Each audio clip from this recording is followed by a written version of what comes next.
دستگیری کنیم برادر عزیز، دستگیری کنیم و در ایما که رقمش 770 07 00 03 همین ایمای همیده شما میتونید سوالهاتون در همین ایما روان کنید. یعنی همون 770 باز میگم 07 00 03 همین ایما، در همین ایما سوالاتون روان کنید، انشالله جوابهاش شما میگیرید. اگر شما از ریختن موی سر یا اینکه از بریشی، از لاغری، به اشتیایی بودن، از وزن نالازمه، پروستات، درد دل، درد گرده، درد معده و یا اینکه خونو گرفتگی روده ها اذیت میکشید، پس با این رقم های در روی اکران بوده زنگ زنید. کمی از بیماری خود معلومات دهید. دوره های گیاهی لازمه را به شما شرکت شفافرما توصیه میدهد. یک زن خویشمان از همین ویروسی حاضره وفات کردند. شب جمعه دیدن که در بالای قبرش آتش هست. بعد گفتن شخصی شهید هر شب جمعه همین خیلی بالای قبرش آتش می شود. آیا این حقیقت دارد؟ یعنی این کدام برادر این سوال داده است یا خواهر این سوال؟ این در دوره های همون پیش، حتی هم دوره های حکومت سوویتی بگیم، همین گپ ها بود که بالای قبر فلانی را دیدیم که یک آتش می سوخت. این گویا دلالت بر همین میکرد است که وای از دنیا شهید گذشت. نه، این گپ یگان اساس ندارد. این برادر عزیز کسی این سخن میگوید، اگر همین را برای مردم فتوا کرده تید، وای در پیش خداوند گناهگار است. زیرا تمام صحابه های پیامبر همش درجه و مقام شهادت بردگیند. کبرین در همون مکه مکرمه یا مدینه منوره یا در شام شریف یا در عراق، در کجایی که همین اصحاب پیامبر گذشتند، در بالای قبر هیچ کدام همینا یگان نوع آتش نمیسوزد. اگر با سوختن آتش ثابت میشد که اینها شهیدن، قبر همه اینها بالاشون مقصد همون آتش ها افروخته می ایستادند. برای این گپ ها اصل ندارد. شهید البته هر کسی که شهیدها یعنی در حدیث ها آمدن، علاوه خصوص اگر از همین بیماری ویروس، از همین بیماری کووید 19 بگیم، اگر انسانی که از دنیا بگذرد، ببینید پیامبر ما گفتن هم کفارت ای، هم گناهاش بخشیده می شود و هم شهادت ای، هم درجه می برد، هم مقام می برد. برای همین این فضل الهی ای، این عطیه خداوندی است که وقتی بندش با همین بیماری از همین دنیا میگیره. بین هر کدام ما برادری عزیز یک روز پسه، یک ماه پسه، یک سال پسه مقصد میگذره میریم، ولی ممکن این درجه و مقام ما شما نیابیم.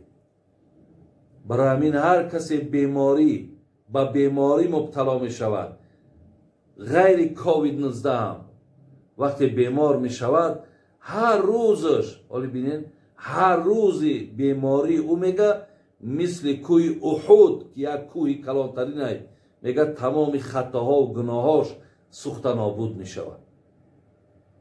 برای همین این کسی از این بیماری هم که میگذرد، خواهرها و برادرای عزیز، یعنی برای اونها یک مرحمت خدا شید، برای اونها یک ترحم خداوندی شید.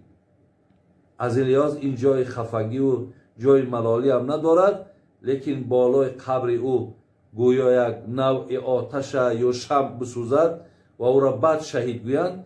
این بالکل خواهرها و برادر عزیز نادرست است و هیچگاه این سخنم به زبان نیاریم. برعکس این فتوای مرا شنیدین، این را به گوش مردم رسانید که انا درستش اینه.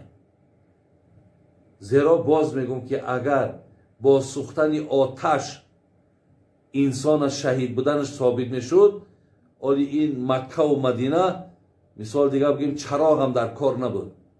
همه قبرهاش مقصد بالاشون روشن بود و بالاشون آتش میسوخت.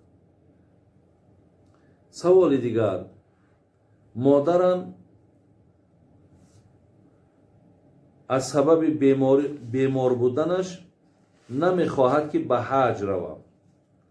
من و زنم میتوانیم پیش از مادرم به حج رویم و مبلغی که برای حج مادرم گذاشته میتوانم با برادر یا خواهرم برای کمبودی خانه اشان بدهم.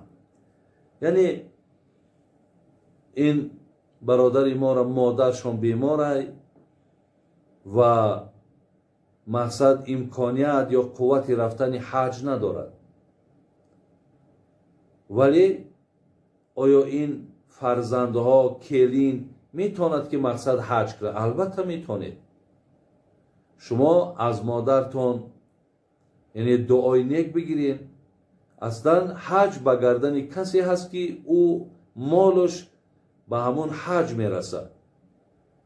یعنی این مادرها و پدرهای ما از بس که مالدار نیستن به گردن اینا حج فرض نیست. فقط این یک جوانمردی یا حرمت فرزنده هست که پدر و مادر حج روان میکنن. لیکن اگر پدر و مادری که از رفتن حج یعنی نخواهند دست کشند، اگر شما بگین اولی تو پدرم نرود تو مادرم نرود و شما مقصد سالها گذره و به همین خاطر اگر حج نروین، شما پیش خداوند جوابگرید. برای همین حج در گردن شما فرضه، در گردن پدر و مادر نه. پدر و مادری با عقل باشد، بچه اکش دعا میتم میگه بچه من نمیتونم مقصد یا خواهش ندارم رفتندن، بچه اکت قطعی همراه کلین دعا بوده بروان حج کنم بگردم بیایم. و آن مبلغی را که دادر عزیز تو برای مادر جدا کرده و در دست مادرت بوده. مادرت خواهرت میتاش، برادرت میتاش، در خودش صرف میکرد، او دیگه مالی ویه. یا اینکه با اجازت مادرت مثال میپرسی این مبلغ برای حج تو از مادر اجازت میتی که امیر خواهر ما بتم یا برادر ما، اگر اجازت که داد تمام برده میتی. انشاءالله اینش هم برای تو برابر حج انشاءالله ثواب میگیری. خب سوال دیگر، من مهاجرم، در بانک یک مقدار مبلغ دارم، آیا فایز مبلغم رو گیرم حلال است یا نگیرم؟ ما چند بار گفتیم که در بانک های دولت های غیر اسلامی گذاشتن مبلغاتون و از فایز اونها بگیم شما استفاده بردنتون درسته، یعنی این به ضرر شما نیست.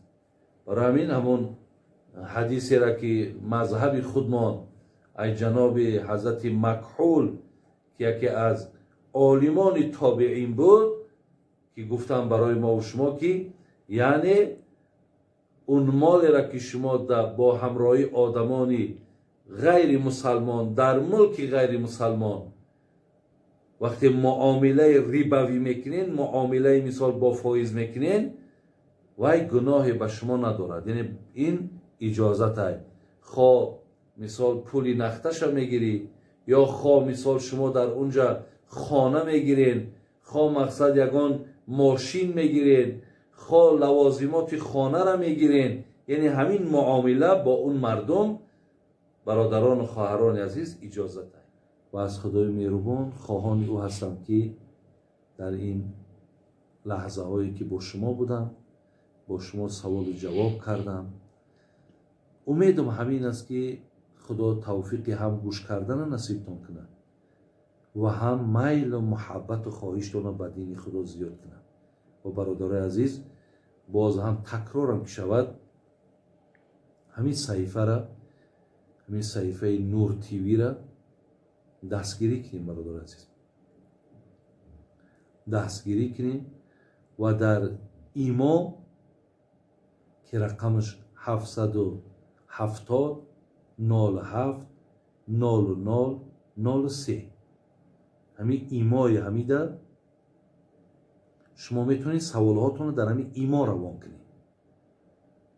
یعنی همون 770 باز میگم 07 00 03 همین ایما، در همین ایما سوالاتون رو روان کنید، انشالله جوابهاشو شما میگیرید. ولی دستگیری را برادر عزیز فراموش نکنین.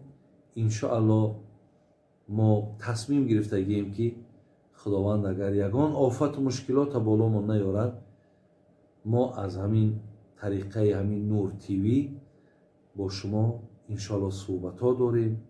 با شما انشالله مقصد هر چیزی که از دیدگاه دین باشد من به سمع شما میرسانم و این را هم برای خودم انشالله یک بسیار کاری خیر میشمارم و الله مهربان همیشه تشکر میکنم که خداوند همین فکر بگیم یا همین مصلحت برای ما نصیب کرد که از همین طریق هم که باشد برادرای ما برخوردار میشین، آگاهی پیدا میکنین، با میل محبتون به دینتون زیاد میشود.